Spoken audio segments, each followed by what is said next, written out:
პროტესტი რომ გაჩერდეს, ანუ რეპრესიები კიდევ უფრო გაძლიერდება და ყველა სათითაოდ მოგვაკითხავენ სახლებში. მიზანმიმართულად ამ ჯარიმების დაწერებით თუ რაღაცა ფონდების ფაქტობრივად გაუქმებით, უნდათ რომ ოჯახები გააკოტრონ, დააქციონ და ქვეყნიდან გააქციონ. ეს არის მათი სტრატეგია ამ ეტაპზე. ამიტომ არის რომ გაჩერება არ შეიძლება, ესეთ სიტუაციაში ვართ შესულები, რომ ეხლა თუ გავჩერდებით, უარესი და უარესი მოხდება.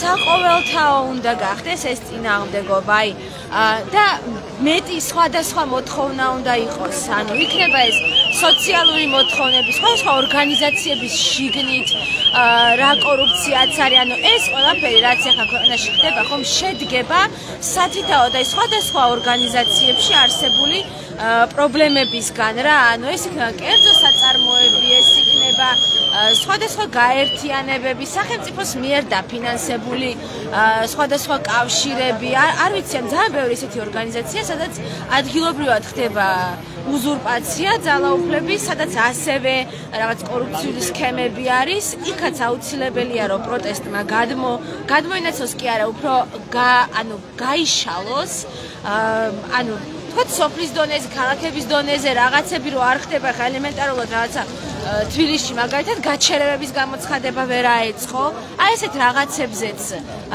ეს უფრო მეტ შინაა შეძენს პროტესტს და ხალხს დაანახებს, რომ ეს ყველაფერი არის იმასთან კავშირში, რაც ახლა ხდება ხო პოლიტიკაში. ეს არის ერთი მიმართულება და მეორე აუცილებელია რომ ოპოზიციური პარტიები განსაკუთრებით რეგიონებში, მუნიციპალიტეტებში რომ აქტიურად ეწეოდნენ თქვათ ხელისუფლების რაღაცა არამიზნობრივი, არაგონივრული პოლიტიკის მხილებას, თანხები თუ სადმე იფლანგება არასწორად რაღაც არამიზნობრივად იხარჯება, რომ ადგილებზე შეუქმნან ძალიან სერიოზული დისკომფორტი. რა თქმა უნდა იმ საერთაშორისო ჩვენ ანუ ეს ქვეყანა არ უნდა დაივიწყონ და ამაზეც აუცილებელია მუშაობა და ნუ ამ დიდი აქციების პარალელურად. რაღაც პროგრამები მცირდება, ზუგდიდში მაგალითად დღის აუტიზმის ერთ-ერთი ცენტრი დაიხურა. რაღაც რაოდენობის სერვისები სადღაც მცირდება, შიშემოპირებს ეუბნებიან, რომ აქციებზე ნუღა დადიან, თორე ეკლესიებში არ შეუშვებენ. მაგალითად ზუგდიდში ეს უთხრა საკრებულოს წევრმა ფრაქციის თავმჯდომარის მოადგილემ ერთ-ერთ შიშემოპირს. მე მაგალითად დმანისში არ შემიშვეს მერიაში, რომ განცხადება უნდა დამეწერა და რაღაც საკითხები უნდა მომეთხოვა საჯარო ინფორმაცია და ცხვირწინ კარი გამიჯახუნეს სამუშაო საათებში. და ასე შემდეგ, ანუ ბევრი არის ესეთი შემთხვევა.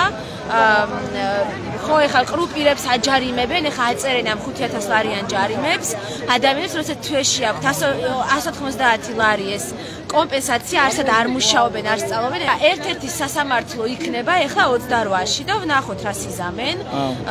მაგრამ ნუ პოლიცია ესე ითხოვს რა. მის დაჯარიმებას, ხო, ძალიან საინტერესოა თქვი რა შეგვიქმნეს და რა შემოხთავაზა და სახელმწიფო მის საფასური, რომ ეხლა ამხელა ჯარიმას აწერს და თან კიდევ ანუ რამდენი წელი უნდა ჭირდება თეორიულად რომ მოინდომოს ამ ჯარიმის გადახდა, რომ ეს სხვა გადაიხადოს.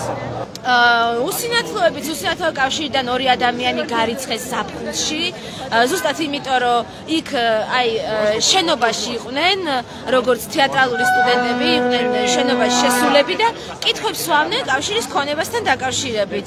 და ნუ ეხლა ეს საქმე სასამართლოშია და ხვალ გადაწყვეტილებას ველოდებით, არ ვიცი რა სიზამენ.